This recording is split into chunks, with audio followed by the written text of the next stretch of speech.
Assalamualaikum dan salam sejahtera. Bertemu kembali kita di program Minda Profesor Negara terbitan TV MPN. Pada kali ini kita akan membicarakan tajuk yang cukup penting, iaitu Perlembagaan Sistem Pemerintahan dan Pergolakan Politik Malaysia. Bersama saya kita ada Profesor Datuk Dr. Abdul Halim Siddiq, pakar perundangan. Selamat datang Yang Bahagia Datuk. Terima kasih.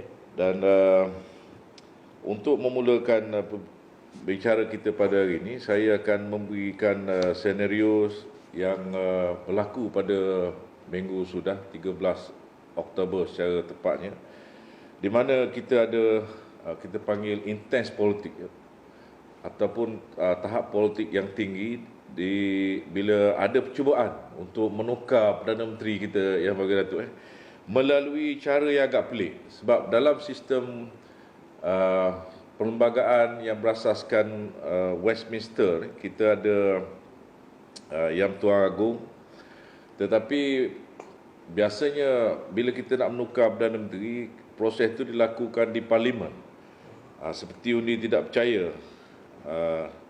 Tetapi Yang Tuan Agong menjadi center of gravity, ya Prof. Kalaupun kita tahu Perlembagaan Malaysia perkara 434, Yang Tuan Agong tidak boleh memecat seseorang Perdana Menteri itu. Tetapi Ketua Pemangkat di negara kita memilih untuk bertemu dan mengadu kepada Yang di-Tuan Agong dengan mengatakan dia mempunyai cukup bilangan kerusi. Sehingga hari ini perkara ini tidak menjadi memberikan kesan yang besar. Namun begitu, dia telah menimbulkan satu suasana yang agak tegang dalam negara kita. Dan adakah tindakan ini dibenarkan oleh perlembagaan kita, undang-undang kita atau konvensyen yang kita ada dalam negara kita ni, Prof? Baik, terima kasih. Kita pun sebagai rakyat Malaysia pun kadang-kadang rasa confused. Apa sebenarnya yang berlaku dalam negara kita ini. Jadi sebenarnya dalam 63 tahun merdeka, inilah kali pertama benda ini berlaku dalam sejarah politik negara kita. Tak pernah lagi berlaku. Jadi kalau kita nak lihat presiden ataupun kita ikat contoh-contoh lama, tidak ada benda yang kita nak ambil contoh. Tinggal lagi kita bersandarkan kepada Perlembagaan Persekutuan 1957. Inilah dia sandaran kita. Dan ini perlembagaan ialah undang-undang yang tertinggi sekali di Malaysia. Sebab kalau kita lihat sistem yang bagaimana Dr. Asri kata tadi, bahawa kita ni bersandarkan kepada model Westminster. Dan yang di Tuan Agong ialah raja berperlembagaan. Walaupun Seri Paduka Baginda adalah raja dan jadi ketua tertinggi pemerintah di Malaysia, beliau Baginda masih lagi tertakluk kepada tindakan Baginda, tertakluk kepada undang-undang dan perlembagaan. Baginda tidak boleh melebihi perlembagaan. Jadi semua komponen-komponen dalam kerajaan, eksekutif, legislatif dan judiciary, kehakiman kena patuh kepada peruntukan di dalam perlembagaan. Ini akan menjadikan negara kita lebih stabil dan semua rakyat lebih sedar dan lebih telus atas tindakan setiap pada rakyat yang ingin menceburkan diri dalam menentukan hala tuju negara ini, iaitu dengan khususnya ahli politik. Mereka telah dipilih melalui satu pilihan raya dan rakyat telah berikan mandat kepada mereka. Dan kerja mereka sekarang ini ialah menjalankan tugas untuk menjaga kebajikan dan pembangunan negara. Tapi apa yang kita lihat sekarang ni, nampaknya mereka walaupun telah menang pilihan raya, telah jadi ahli yang berhormat, tapi lebih kepada berpolitiking daripada menjuarai kebajikan rakyat. Kita lihat ada yang sibuk ke istana untuk mendapatkan jawatan Perdana Menteri. Bagaimana Dr. Azizul kata tadi, sebenarnya Yang di-Tuan Agong tidak perlu diseret ke dalam kancah politik ini. Sebab kita lihat yang di Pertuan Agong adalah kita payung mahkota. Semua rakyat, tak kisah parti ke, agama ke, suku kaum, dia duduk di bawah payung mahkota, di mana tuanku adalah adil, dia adalah neutral, independen, tidak ada berpihak kepada mana-mana pihak. Jadi tuanku tak sepatutnya diseret untuk memihak kepada siapa-siapa. Jadi kalau kita lihat daripada peruntukan perlembagaan, jelas pembahagian kerja ini kita ikut perlembagaan, pihak yang berkehendak itu kena patuhlah peruntukan. Kalau dia dah ada cukup sokongan, dia sepatutnya gunakan peruntukan dalam perlembagaan dan bagi tahu kepada Dewan Rakyat bahawa ini Perdana Menteri sekarang ni sudah tidak ada lagi kepercayaan majoriti. Ini yang sepatutnya berlaku. Dan kemudian barulah dipersembahkan kepada tuanku. Tapi sekarang proses ini tidak berlaku, tapi terus saja pergi kepada istana. Dan dengan dokumen-dokumen yang kita pun tak tahu apa isinya, dan tuanku pun kalau kita lihat, ini bukan kata kita semua, ini kata dalam kenyataan media istana. Patuhlah dengan perlembagaan. Apa makna iktibarnya? Jadi adakah tindakan ni patut kita biarkan begitu saja ataupun ada peruntukan perlembagaan kita untuk menghalang perkara ni pada berlaku? Sebenarnya usaha-usaha demikian, apabila tempoh hari ada usaha satu golongan pergi ke istana dan mengatakan I got the numbers lah, ini kita lihat di pasaran saham kita telah jatuh dengan teruknya sekali. Dan akibatnya ramai pelabur-pelabur semua telah tak mahu datang ke Malaysia sebab negara kita tidak stabil. Dia boleh menjadikan akibat perbuatan seseorang atau kumpulan orang yang boleh menggugatkan ekonomi ataupun keselamatan negara. Ini seolah-olah perbuatan subversif. Kalau kita lihat perkataan subversif ini kita wujud dalam perlembagaan kita, perkara 149. Sesiapa saja ataupun kumpulan orang yang melakukan perbuatan yang boleh menggugat kestabilan ekonomi, keselamatan melalui perbuatan mereka. Ini kita lihat perkara 149, A, B, C semua ada kat situ. Antaranya tadi ialah menyebabkan keadaan huru-hara. Huru-hara ni boleh jadi orang tak tentu arah, orang keliru, jadi akan menimbulkan tension saya juga tadi. Jadi macam-macam boleh berlaku. Ini dah boleh sampai tahap tidak selamat. Dan ini kalau berterusan, baginda boleh atas nasihat membuat peristiharan darurat. Menggunakan keadaan ini, mengisytiharkan darurat bahawa perkara 150. Dan ketika itulah Mageran akan Majlis Gerakan Negara akan mentadbir negara kita. Saya harap tidak sampai ke tahap itu kerana kita sekarang menghadapi masalah COVID dan ekonomi kita teruk. Kalau sampai peringkat tersebut, kita takut lagi dahsyat lagi. Baik, artinya ada peruntukan dalam perlembagaan yang yang tidak membenarkan perkara sedemikian berlaku. Ya, kalau kita tengok di England pun tidak logik. Ketua pembangkang bila dia rasa ada cukup sokongan, dia tidak gunakan parlimen tapi pergi menghadap Queen. Tapi itulah berlaku dalam negara kita. Untuk sekian lama kita lihat perlembagaan kita tidak diuji dalam pelantikan Perdana Menteri, Prof. Kecuali sejak 2 tahun kebelakangan ni. Sebab kita tahu dalam pelantikan Perdana Menteri bersistem demokrasi ini setelah berlaku pilihan raya umum.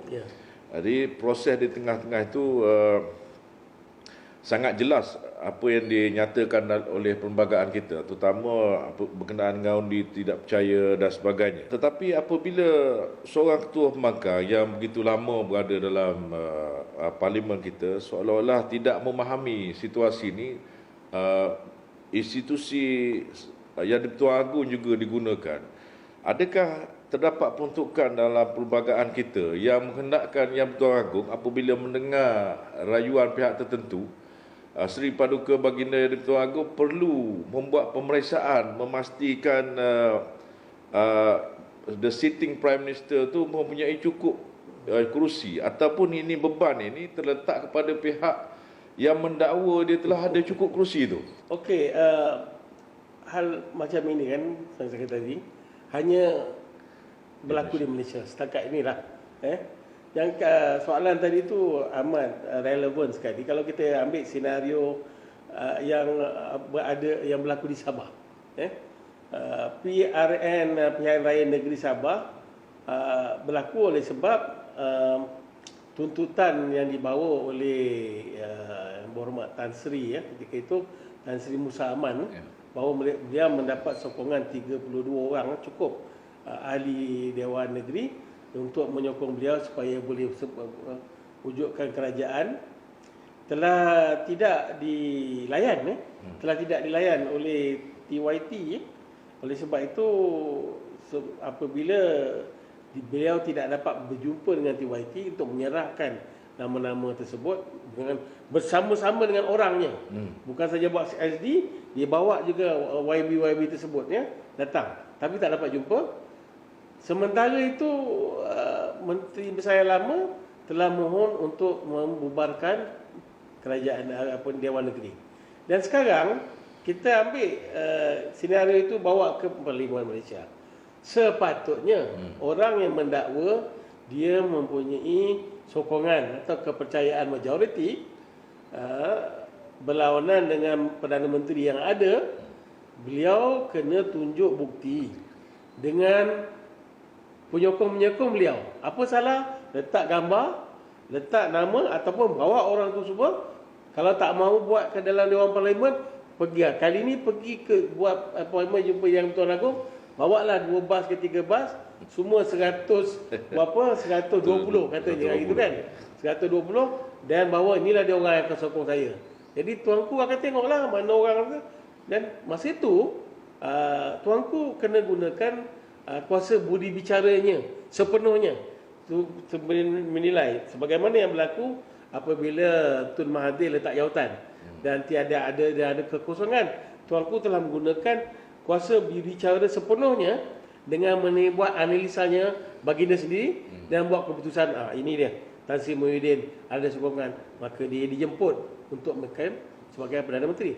Now likewise dalam sekarang kalau Datuk Seri Anwar Ibrahim kata dia ada sokongan 120 orang, sepatutnya dia ada 2 pilihan. Sama ada dia table benda ni dalam usul dalam parlimen ataupun membawa representasi sebagaimana saya kata tadi dengan penyokong-penyokongnya pergi jumpa Dewan Agong. Dan kali ni pergi bawa semua dokumen dan dengan jelas. Tak perlu lagi tuanku sendiri tergaba-gaba, terfikir-fikir, sebab bagaimana kita cakap tadi, the ball in his court. He must bring evidence. Dia kena bawa bukti yang menunjukkan dia ada dapat sokongan majoriti. Bukan kerja Duli Yang Maha Mulia tuanku untuk buat perkiraan dan pencaturan ini. Tuanku akan lihat bukti dan memberikan perkenan atau sebaliknya. Itu saja kerja tuanku. Sebab tuanku ialah independent, dia impartial. Dia tidak memihak ke mana-mana parti dalam politik, tak ada. Siapa yang mendapat kepercayaan majoriti, dialah yang akan dijemput untuk menjadi Perdana Menteri. Itu saja. Tapi apa yang berlaku sekarang sebaliknya, dah tunggang terbalik, kita pun tak apa faham sekarang ni. Tidak ada peruntukan dalam perlembagaan kita yang meletakkan syarat beban pembuktian tu dilakukan oleh Yang Tuan Agong, sebab Yang Tuan Agong ni bukan menjalankan kerja sebagai pihak eksekutif. Berbalik kepada kalau kita sorot krisis ini dengan lebih panjang sedikit, kita lihat apa yang berlaku ni kerana berpunca pada 2 perkara. Saya ingat tu. Yang pertama ialah soal ada ahli Dewan Rakyat kita yang lompat parti dan sebagainya sehingga tertubuh runtuh kerajaan lama, membentuk kerajaan baru, dan ada usaha untuk mengulang acara lompat parti itu. Jadi kita lihat adakah perkara ini kalau diberi cara untuk mengatasinya dalam konteks perlembagaan, isu lompat parti ni? Isu lompat parti ni Dr. Asri dah lama. Saya ingat 10-15 tahun dulu dah ada isu ni. Dia usaha telah dijalankan yang katakannya nak buat satu undang-undang baru namanya Akta Anti Lompat Parti. Dan I think pada zaman itu dia bermula di Sabah. Masa itu Tan Sri Pairin telah mula nak mendraft Kerana masa tu Yang Berhormat ni suka melompat-lompat hati. Dan kerajaan sekejap ini, kerajaan sekejap itu, jadi tak stable. Tapi in the end tak jadi. Saya ingat draft undang-undang tu dah ada. Kalau kita minta ihsan daripada kerajaan negeri, mungkin dia ambil ya. Tapi kalau ada pun kita nak buat, mungkin ada pihak yang mengatakan ini freedom of association. Kenapa kita nak tahan-tahan? Jadi pejuang-pejuang hak asasi manusia akan makan marah. Ini hak asasi saya. Tapi dia lupa, dia menang hari itu atas tiket parti A.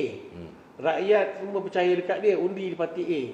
Tetapi apa bila dia dah menang, dia dapat tawaran yang baik daripada parti B, dia lepaskan dan dia pergi parti B. Tapi apa jadi dengan mandat rakyat tadi? Mandat rakyat tadi yang menyokong dia sebab A, sebab parti A. Tapi sekarang dia kata dalam perlembagaan, kalau kita lihat, which is true, betul, perkara 43 kita lihat Perdana Menteri melantik seorang Yang Tuan Agong melantik seorang ahli Dewan Rakyat yang pada hemat baginda mempunyai kepercayaan majoriti. Dan dia tak kata parti, dia kata ahli Dewan Rakyat. Ahli Dewan Rakyat. Jadi dalam perlembagaan semua sebut ahli Dewan Rakyat. Dan inilah asas yang digunakan oleh orang yang lompat parti ni. Saya tak bersalah, saya masih ahli Dewan. Saya bagi sokongan kepada Mr. X. Sekarang, dulu saya sokong Mr. Z. Tapi sekarang saya sokong Mr. X. Jadi ini yang menjadi bercelaru. Mungkin antara cadangannya ialah kita buat satu undang-undang, tapi ini sebelum dia menang pilihan raya. Pada cadangan saya lah, iaitu kalau boleh kita buat satu buat SPR Suruhanjaya pilihan raya, boleh mengeluarkan satu perakuan. Sebab kita nak bertanding, semua ada sign borang macam-macam. Tak boleh buat itu, tak boleh buat ini, rasuan. Antaranya ialah perakuan, sekiranya saya memenangi pilihan raya ini, saya tidak akan lompat parti dan sebagainya. Dan jika saya lompat parti setelah menang, maka secara otomatis saya akan diisytiharkan hilang kawasan tersebut dan tidak lagi jadi ahli yang berhormat bagi kawasan tersebut. Maka maksudnya syarat sebelum dia pergi bertanding, sebelum dia jadi calon. Kalau dah menang, susahlah kita. Dia akan deny, dia akan nafikan. Kalau syarat itu dicabar di mahkamah, akan cabarlah dia. Tapi kalau dia nak bertanding, dia kena tanda tanganlah sebab tu. Maknanya dia boleh digunakan sebagai bukti kukuh atau asas untuk mahkamah buat keputusan. Dia dah buat perakuan. Kalau dia setuju, tak ada orang paksa dia. Kau nak bertanding ke tak nak bertanding? Nak bertanding kena akur. Jadi kalau kita jadikan daripada sebahagian daripada peraturan Suruhanjaya pilihan raya, dia dah jadi sebagai prasyarat. Jadi kalau dia menang, dia tak boleh buat itu, tak boleh buat ini. Serupalah macam lain, tak boleh rasuah, tak boleh itu, tak boleh ini. Jadi pada saya itu boleh. Tapi kalau selepas dia menang, kita tak boleh buat apa-apa dah. Dia dah menang. What can we do? Nanti dia dah angkat sumpah jadi wakil rakyat. Nothing much we can do. Tapi kalau kita nak jumpa, memang orang akan cabar. Sebab yang jadi wakil rakyat kan main lawyer. Mereka akan pergi mahkamah, akan cabar peruntukannya. Tapi kalau kita tak buat, we will never know. Cuba, kita cubalah. Betul. Dalam situasi sekarang ni, Prof, ada pihak-pihak yang membuat senario kemungkinan Dewan dibubarkan, tapi oleh kerana masalah COVID kita tidak dapat adakan pilihan raya, mungkin dibentuk kerajaan interim.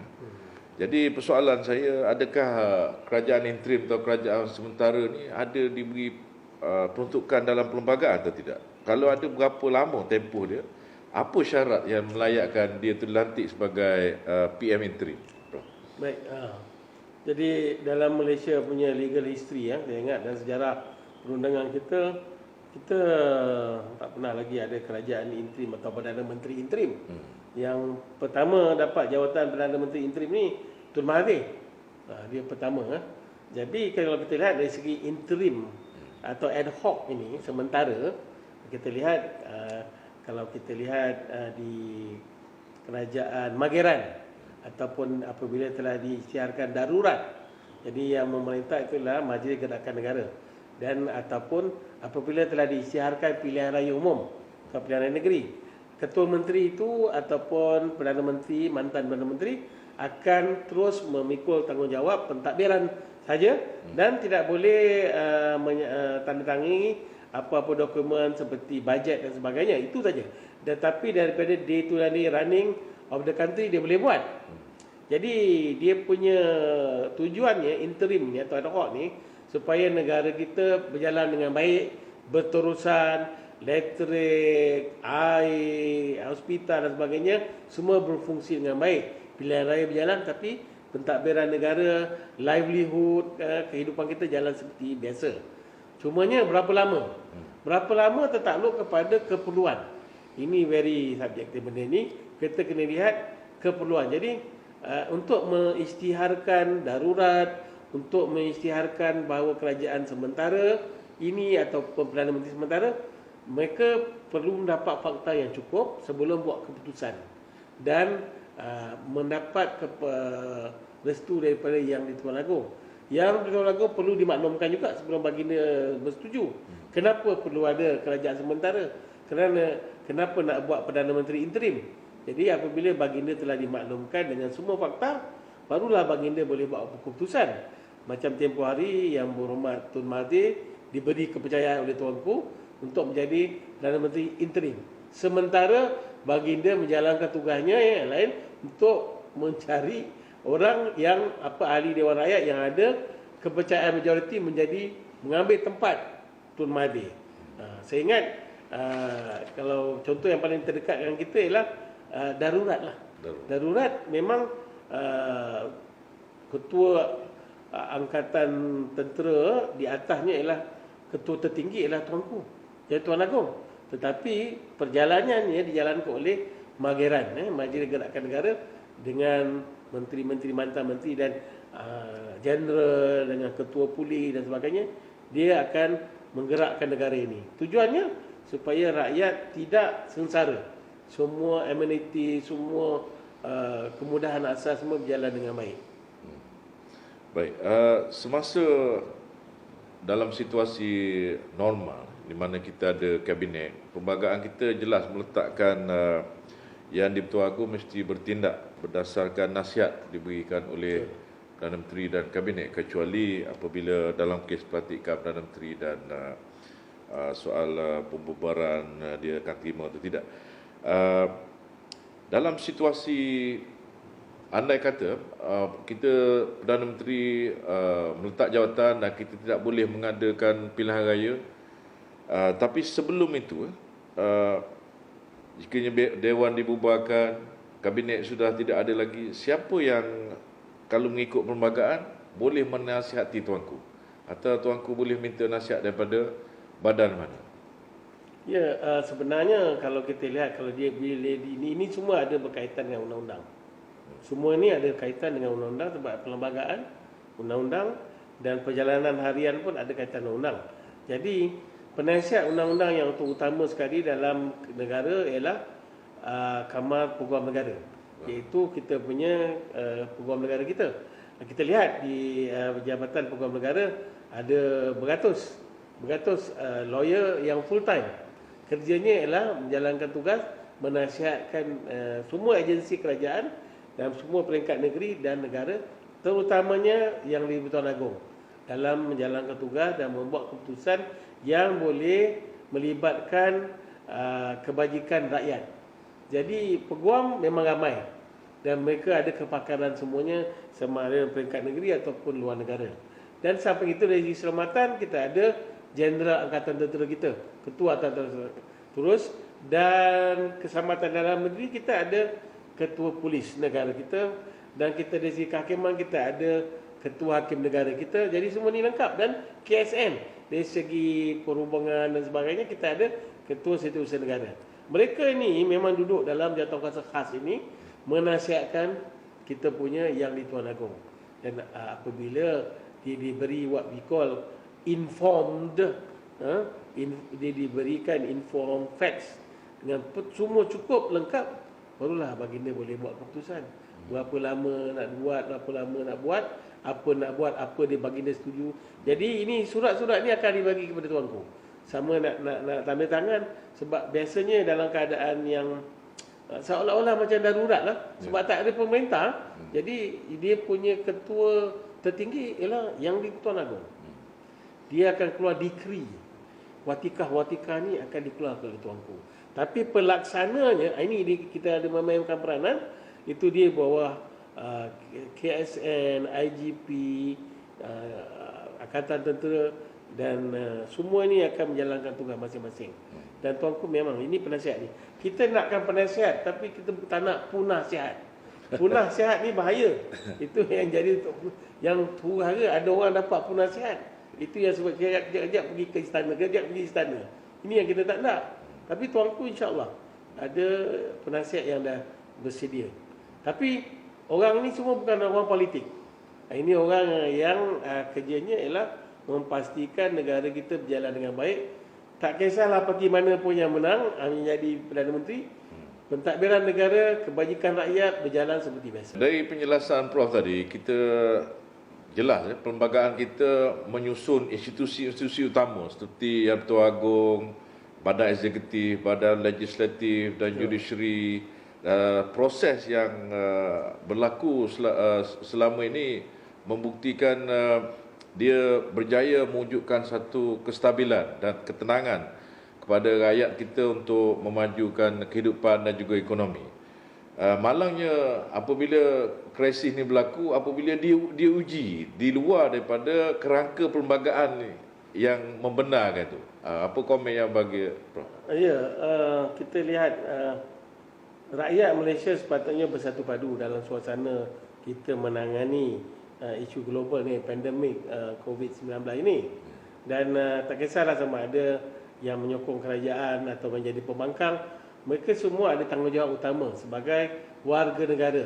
Kerana kita menginjak di bumi yang sama, menghirup di udara yang sama, kalau kena COVID-19 sama-sama kena. Betul. Jadi dia ada tanggungjawab untuk sama-sama menyokong tindakan kerajaan untuk menghindarkan, untuk menurunkan, memutuskan rantaian COVID-19 ini. Jadi kita patutnya kurangkan politik, lebihkan kepada menjalankan tugas sebagai ahli yang telah dipilih oleh rakyat, telah diberi mandat, kepercayaan untuk menjalankan kebajikan, menjuarai kebajikan. Jadi patutlah dia, walaupun yang bagi itu ialah katalah Jabatan Kebajikan Masyarakat pergi, tapi ini tidak makna ahli YB kawasan yang pembangkang tak boleh pergi tolong. Dia boleh bawa volunteersnya. Katalah dia itu parti pembangkang, bawa lah orang parti pembangkang, tolonglah sama-sama buat berkempen tu semua demi memutuskan rantaian COVID-19. Ini yang kita nak buat kerjasama. Bukan dalam dewan nak bergaduh, letaklah dalam dewan. Tapi di luar, in the field, dia kena sama-sama menunjukkan sama-sama pembangkang ke dengan kerajaan bekerjasama demi kebajikan rakyat jelata. Sebab kita ingat, kita ni unik sebab yang jadi pembangkang sekarang ni, dia hari tu baru jadi kerajaan. Dia dah tahu jadi kerajaan ni susah. Macam mana tanggungjawab. Jadi sepatutnya dia lebih prihatin, dia lebih patut lebih proaktif, sokong lagi. Bukan dia asyik kerja dia peak, asyik-asyik nak kritisasi, tak ada. Kerja pembangkang bukan untuk kritisasi saja. Kerja pembangkang memberi constructive criticism. Mana yang baik dia sokong. Sokong seboleh-bolehnya. Bukan sikit-sikit nak meludik jari sikit, bila tak puas hati, pergi mahkamah.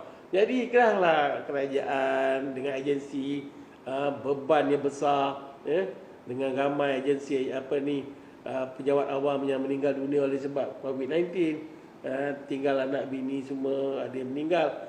Tapi dibebani pula lagi kerja-kerja tambahan di luar. Ada yang pergi luar negara yang mencerca negara kita, ada yang pergi mahkamah lagi, ada yang hantar lagi pen letter lah kita pakai dalam Facebook lah, apa kutuk-kutuk ni tak perlu. Jadi akibatnya boleh menjadikan bertambah tenat kerajaan ini, kan? Sebab tu kita lihat kita nak lawan COVID-19 di negara kita, tapi kita sebenarnya ada musuh dalam selimut.